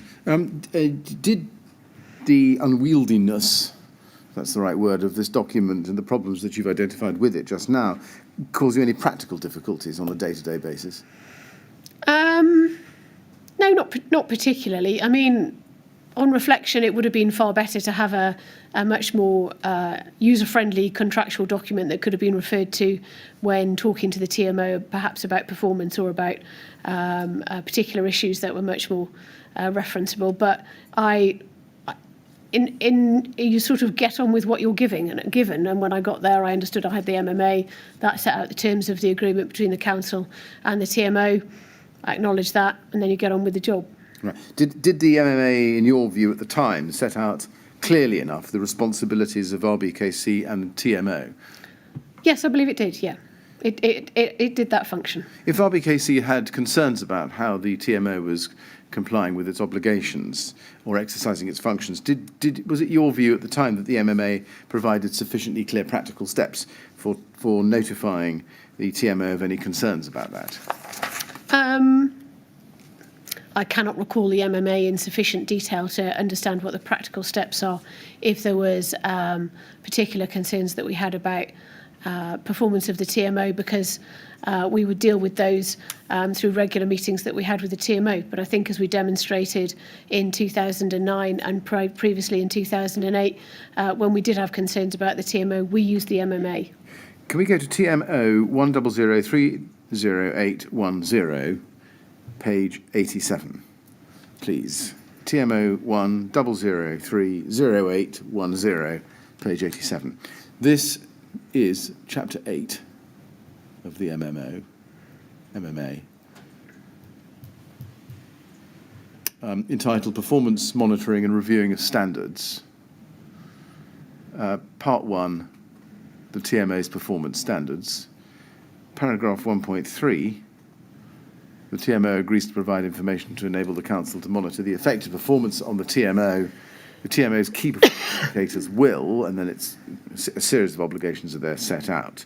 In general terms, which individuals at Rbkc during your tenure there were responsible for monitoring the TMO? Was it you? Amanda Johnson and Celia Chaliscan. Who reported to you? Yes. Yes. And within Rbkc, did you report to anybody in respect of that function, or were you the last line manager? No, I reported to Jean Daintith when I was in the Department for Housing, Adult Social Care and Environment. Right. And then when Tri-Borough came along, that department was dissolved, and I was a single borough service, so I was only a housing department service just for Rbkc, and then I reported to the Chief Exec. Directly to the Chief Executive? That's correct. Who was that? Nicholas Holgate. Who's the Town Clerk? Yes. Right. Yes. Town Clerk, it's an interchangeable. Town Clerk is the what you would normally call a Chief Exec in a housing association, but Rbkc perhaps had some slightly old-fashioned terminology. Well, I was going to ask you about that, but because we've seen Chief Executive in documents, but that's Nicholas Holgate. That's correct. Right. And when was the Tri-Borough dissolved? When did you start reporting to Nicholas Holgate directly? I can't remember. It was probably around 2012, I think, but I can go back and confirm those dates. How was monitoring of the TMO conducted in practice by you? By me, or by my department? Well, let's start with you. Okay. I met with Robert Black on a monthly basis to talk about unminuted meetings, to talk about the TMO and the local authority, shared areas of work, and I met with Amanda Johnson on a monthly basis through supervision to talk about her areas of work, and then the TMO brought a report to Scrutiny Committee on a 6-monthly basis, setting out their performance. I received copies of the TMO's board reports, And I used to receive those in a paper copy format and review them, and then I started to receive them via link that I could go and have a look via the website. We'll come to your department shortly. Before I go to that, you mentioned a moment ago that there had been 2 reviews during your time of the MMA, once in 2010 and once in 2015. And indeed, I think you cover that at paragraph 27 of your first statement. What caused the MMA to be reviewed in 2010, April 2010? I don't remember, to be honest with you, what the rationale was for it then. But it may have been that there had been... I don't remember, to be honest. And what about in 2015, December 2015? I think in 2015, if from recollection, I think there was a commitment to review the MMA on a kind of 5-yearly cycle, to be honest. But I can't confirm that definitely because I can't remember. But I think there'd been such a change in how the TMO worked in practice, and so it was timely to have a look at what was in the MMA and update it. Do you remember what, in broad terms, what were the areas that were updated or changed in the 2015 review? I think it was quite a comprehensive update, so there was updates across the board. Right. Were there any changes in relation to monitoring, such as the KPIs, or how the KPIs would be? I don't remember, to be honest with you, but it will be documented. There's a committee report setting out. Now, let's stick with where we are. We're at paragraph 1.3, and as I've just shown you, it says the TMO's key performance indicators will, and there are a number of headings. A, be set in consultation with the council. B, take into account the length of time the TMO has managed the property dwellings under this agreement, the size of the TMO and any local circumstances which may affect performance. C, broadly reflect the targets set by the council for the management and maintenance of the comparator area specified in the annex, which is under the council's direct management or managed by another organisation. D, include targets set by the TMO to reflect local circumstances. And E, including at the start date the performance indicators listed in the schedule, which can be varied as provided for in the schedule. Now, do you agree that by virtue of this paragraph, the TMO was able to propose KPIs in consultation with Rbkc? Yes. Did that ever happen? Yes. Can you give us an example of an occasion when it did happen? So on an annual basis, we would review the key performance indicators that the TMO monitored performance against, and then we would see if those key performance indicators were still appropriate in terms of the business and if we still wanted to report on those particular areas. I follow. So we'll come to some examples of this later on, but that's the process whereby there's a review of the year and an agreement for performance for the following year? Yes. I see. We'll see some of those reports in due course. Can we go to RBK 302 9999, page 2?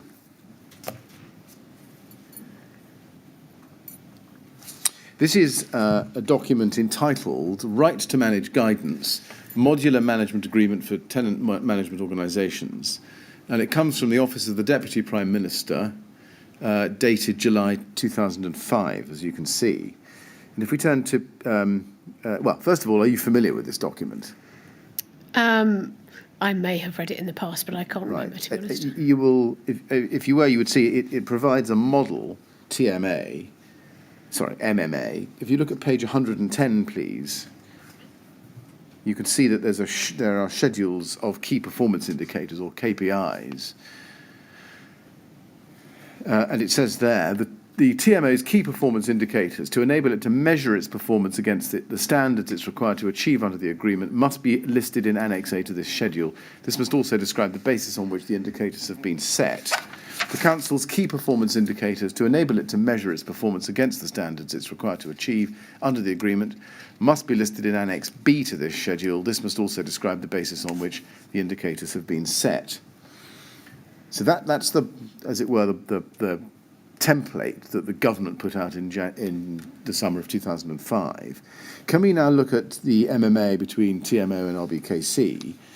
Volume 2, at RBK 3053628, page 119.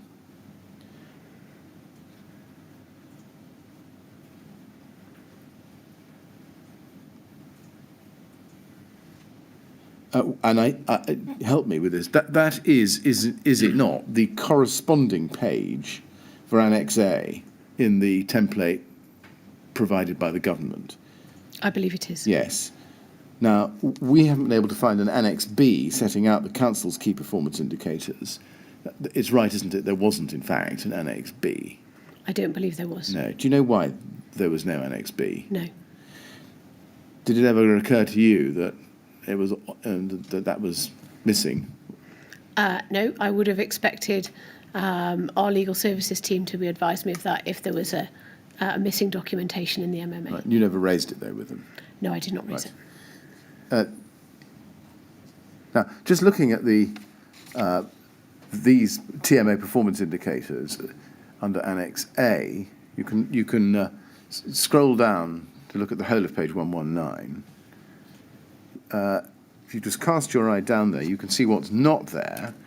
Do you accept that none of those KPIs related to fire safety? Yes. Do you accept that none of those KPIs related to vulnerable residents?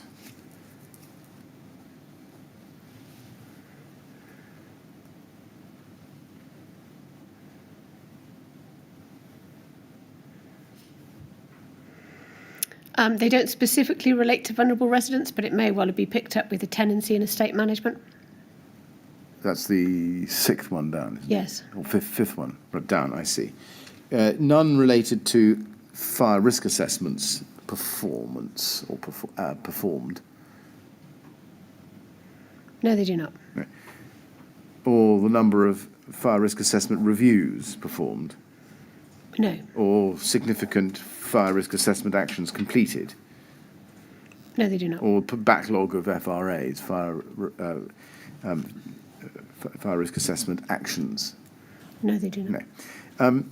Well, can I just ask, would any of those things come within the heading tenancy and estate management? They're more likely to come under a heading for health and safety, to be honest with you, which is not apparent in this list. No. Can we then look at the 2015 MMA, please, at TMO 1003 0800, at page 96.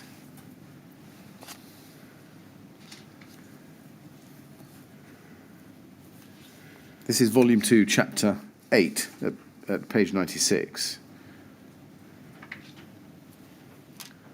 And you can see from this that, well, perhaps confirm for me, that the 2015 MMA superseded the 2005 MMA as revised in 2010, in at least that it no longer listed KPIs, but instead set out the process for selecting them. Yes. And you can see that from the text below Annex A, TMA performance indicators. Was the effect of the 2015 MMA that KPIs were essentially set annually?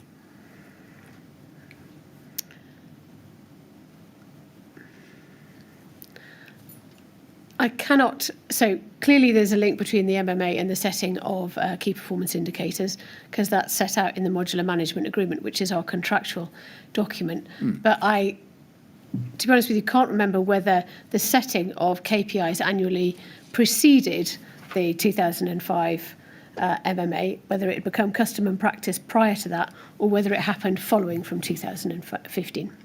I see. Was the general effect here that KPIs would be set annually in conjunction with the TMO?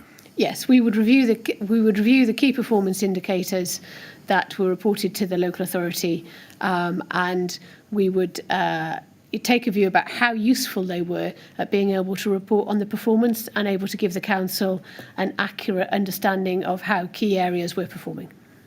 Does that mean that the identity of KPIs would vary from year to year? Yes, they could do, yeah. And why would you drop some?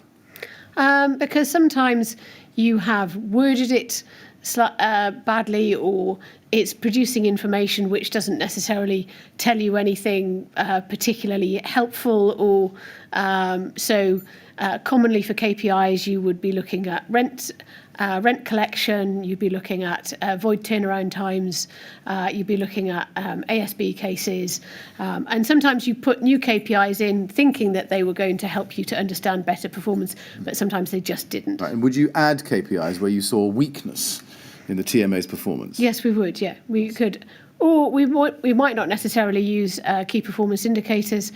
We might use other forms of reporting. So we could have asked the TMO to provide information in terms of their 6 months report, because some areas of performance might not lend themselves particularly to a statistical return, but may lend themselves to a more narrative.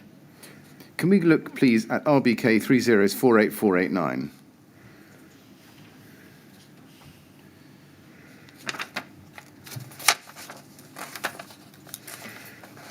This is a document, I'll get to it, called the Tenant Management Organisation Monitoring Procedure Guide. And this was an appendix, wasn't it, to the 2015 MMA? Yes. Take it from me that it was. Are you familiar with this document, do you think?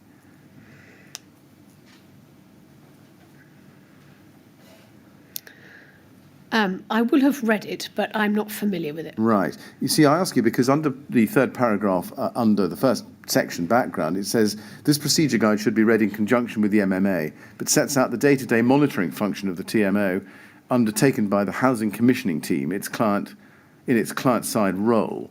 Now, given what you told us about the reporting lines, you were ultimately responsible for the day-to-day monitoring function of the TMO undertaken by your housing commissioning team. So that would that not have required you to be familiar with this document? I'm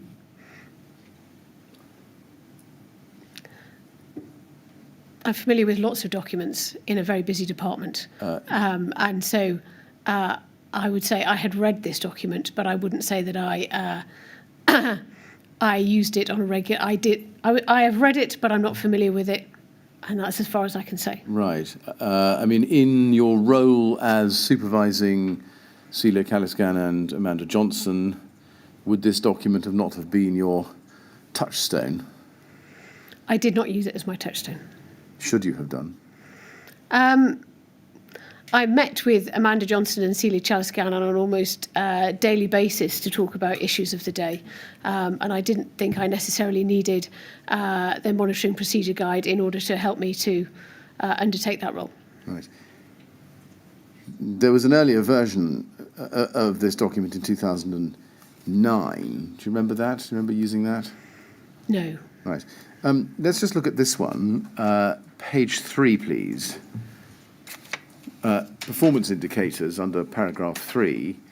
It says the performance indicators are a mixture of indicators taken from the national indicators, NIs, best value PIs, and local indicators that are chosen by the TMO and council to demonstrate improving performance in areas of importance to the service. Does that broadly represent the KPIs set and monitored by Rbkc? Yes, I believe it does. Do you agree that paragraph 3 stipulates that both the TMO and Rbkc have roles to play in setting KPIs? We set a headline of KPIs with the TMO, but the TMO also set their own KPIs and best value PIs and OPIs as well. And if you look it says, in the last sentence, the targets are set using national data for councils and ALMOs collected through benchmarking clubs and from other council partners. Does that accord with your understanding of how targets were set for the TMO KPIs? So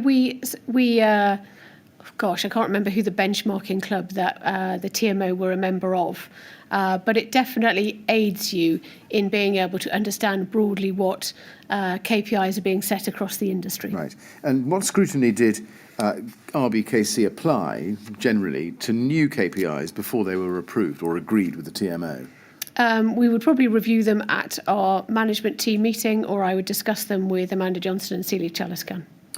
Now, at paragraph 28 of your first witness statement on page 7, there's no need to go to it, you say that, you mentioned the TMO annual performance reviews, which included reports on whether the TMO met key performance indicators in any given year. Yes.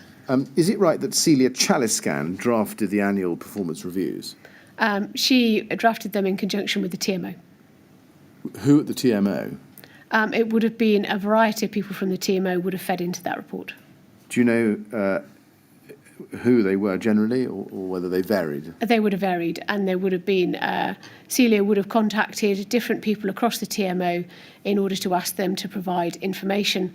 And then I have no doubt in the TMO there was probably somebody coordinating that information as well. I see. And what was your role in signing off those reports?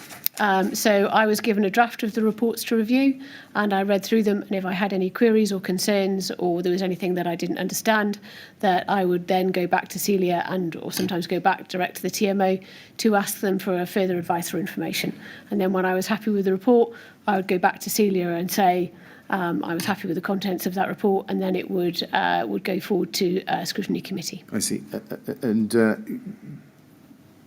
did you have the performance agreement for that particular year side by side with the review of that particular year? So I received the key performance indicators quite regularly from the TMO, so I knew how they were performing across the year. But I didn't sit with the performance agreements next to me whilst I reviewed the TMO's annual performance review document. Why was that? It wasn't a document that I used on a day-to-day basis.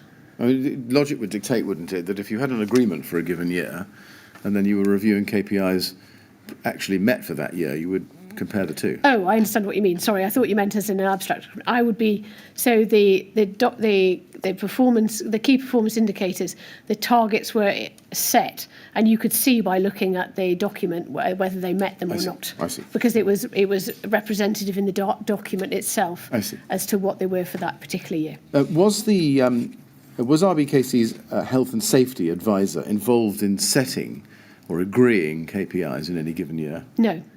Why is that? The health and safety advisor for Rbkc, the functions of the health and safety changed over my time at Rbkc, particularly when we went to a tri-borough service. But from when I joined Rbkc, there had never been involvement of health and safety because I didn't understand them to have the expertise in housing that would help us to set those KPIs. Who was it at the TMO who would contribute health and safety information to the annual reviews? It would be my understanding that it would be Janice Ray. Janice Ray. Did Rbkc's health and safety advisor, to the extent that they were involved at all, ever suggest that fire safety or any element of fire safety management should be the subject of a KPI? No. Did you ever suggest, or make that suggestion? No. Do you know why fire safety was never the subject of a KPI? No. Do you know why no individual elements of fire safety management, such as, for example, closing out significant actions which had arisen as a result of a fire risk assessment, never made the subject of a KPI? In the 6 monthly and annual reports to the TMO, from the TMO to the scrutiny committee, there was quite a detailed narrative at the back of the report, which weren't KPIs, but nevertheless updated us on the progress being made on fire risk assessments. But other than that, there may well have been conversations between Amanda Johnson and in her monthly meetings with the TMO about fire risk assessments, but it was never the subject of a particular KPI. And I just wondered why that is, given that this was clearly a matter being discussed, as we'll come on to, why nobody ever said, right, it really is time that we had a KPI on this. It would be my expectation if you were going to have a KPI on compliance, that you wouldn't just have a KPI on compliance for fire safety, you would be looking at having KPIs for all of the areas of compliance because they're all equally as important. So there are, in compliance terms, the big six, which are water, asbestos, electric, fire, gas, lifts, and you would be looking to not just single out one area, but you would be looking to have all areas reported if you were going to have specific KPIs on those. And I knew that the KPI, that performance was monitored through the Health and Safety Committee by the TMO. and then reported to their board. When you say monitored through the Health and Safety Committee, whose Health and Safety Committee? The TMO's Health and Safety Committee. But how could Rbkc be? You have to explain this to me. You say, I knew that performance was monitored through the Health and Safety Committee by the TMO and then reported to their board. That sounds as if, maybe this is me misunderstanding your answer, that the TMO were essentially monitoring themselves in relation to their compliance with health and safety matters. In detail, they were monitoring that performance and they report to their board, which is in standard. If you were a housing association, you would have a board, and in the same way you would report into your board and you wouldn't report anywhere else. And in more general terms, they were reported to the Scrutiny Committee, but Rbkc did not see the detail in terms of Scrutiny Committee of the detail of those health and safety KPIs. But there were regular audits undertaken of the TMO. And I got copies of all of those audits and read all of those audits, and there were audits on health and safety undertaken. Right, but no KPIs. That's correct. So is it, in summary, is what you're telling us that in fact, notwithstanding a procedure for KPIs which had originally come from government, health and safety did not fall within the KPI regime at all? It did not. Let's look on then at an example of one of your annual reports on TMO performance for the year 2011-2012. This is at TMO 1001224.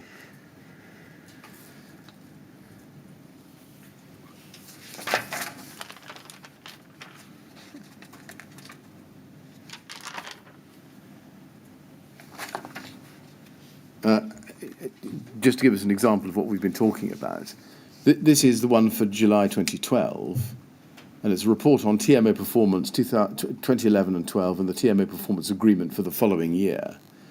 You see that? Yes. Is this the kind of report that we were talking about earlier? Yes. And it would contain the KPIs in it? Yes, it would. If you look at page 14, we can see the 2011 and 2012 performance indicators. And there they are, and they start at page 14 and they run on. And you can see how they're set out, and there's the topic or title and various different figures across the page with a commentary and some smiley faces or perhaps unsmiling faces, depending on whether the target was met or not. We can see by omission that none of those related specifically to fire safety, and is that I'm assuming is for the reasons you've given. Yes. Yes. And if you go to page 26, we have Appendix B, which is the Council's housing performance indicators for the same year. Again, none of those relate specifically to health and safety or fire safety per se. And again, is that for the reasons we've discussed? Yes.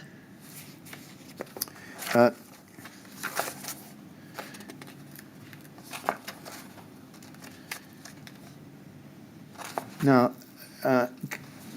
take a point briefly. Tell me if you can't help me with this. Can we go, please, back to the TMO monitoring procedure guide at RBK 3048489, please? We looked at this before. I need now to look at the third paragraph on that page, under paragraph 3, where it says data is monitored and collected quarterly or annually by the TMO, and performance is monitored by the HC team on a quarterly basis through the TMO HRA performance meetings and at the annual review meeting in preparation for the reporting to the Cabinet member, Scrutiny Committee members and the TMO board members. And then under the next heading, quarterly monitoring, it says at the end of each quarter, the HCT contacts the TMO's business improvement team. An HCT is what? Housing commissioning, is it? Yes, housing commissioning team. Yes. The TMO either send over their scorecard or complete the performance reporting template. The HCT checks the information to ensure the figures and the commentaries are correct and analyses the trends, completing the trends and targets columns, or obtaining more information from the business improvement manager if there are any anomalies or exceptions on performance. Were quarterly what was quarterly performance information provided by the TMO in advance of HRA meetings? I wasn't at those HRA meetings necessarily. So Right. Generally, though. I don't know, to be honest with you. You'd have to ask Amanda Johnson, Right. who ran those meetings. You were ultimately responsible for ensuring that this meeting was being provided by the TMO, though, weren't you? Ultimately, yes. Yes. So do you remember there being any particular problems with that information being received? I don't. Right. If we go to page 16 in this document, we have a schedule of meetings and reports. Page 16. And there are some... there is a schedule. This is part of Appendix 5. And under the heading on this page, multi-agency meetings that TMO reps attend, you can see there's item 2, a complaints meeting, operational group, 6 weekly, cabinet member for housing and complaints team. Is it in fact correct that no complaints meetings were ever convened? I don't remember there ever being a complaints meeting convened. Do you know why that section of the TMO monitoring procedure guide wasn't enforced? No. Can we look at the 2006 MMA, which is at Rbkc 3019007, please, at page 18. This is, as I say, the 2006 MMA, and what I'm showing you is Volume 1, Chapter 1, and on that page, Clause 11.4. I'll just wait for it to pop up.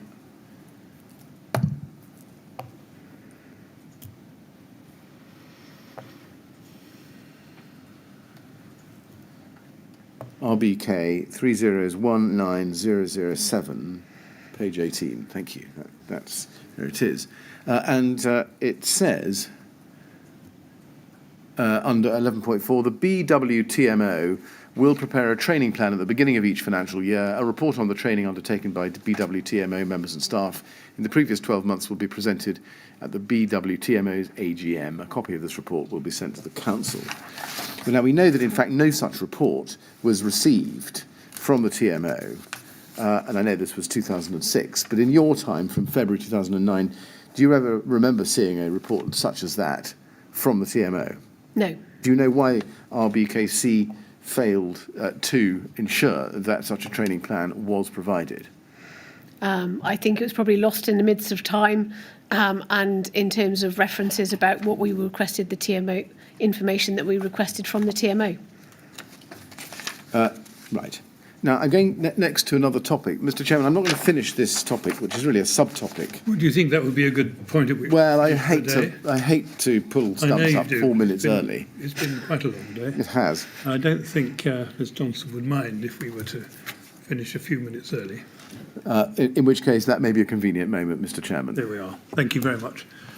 I think, Ms Johnson, we've probably all had enough for one day. I'm sorry I've got to ask you to come back to answer some more questions tomorrow, but I think you were expecting that, weren't you? I was. Yes. All right. Well, we'll resume at 10 o'clock tomorrow. And again, please don't talk to anyone about your evidence or anything relating to it over the break. Okay. All right? Thank you. So much. Right, would you like to go to the usher, please? Thank you.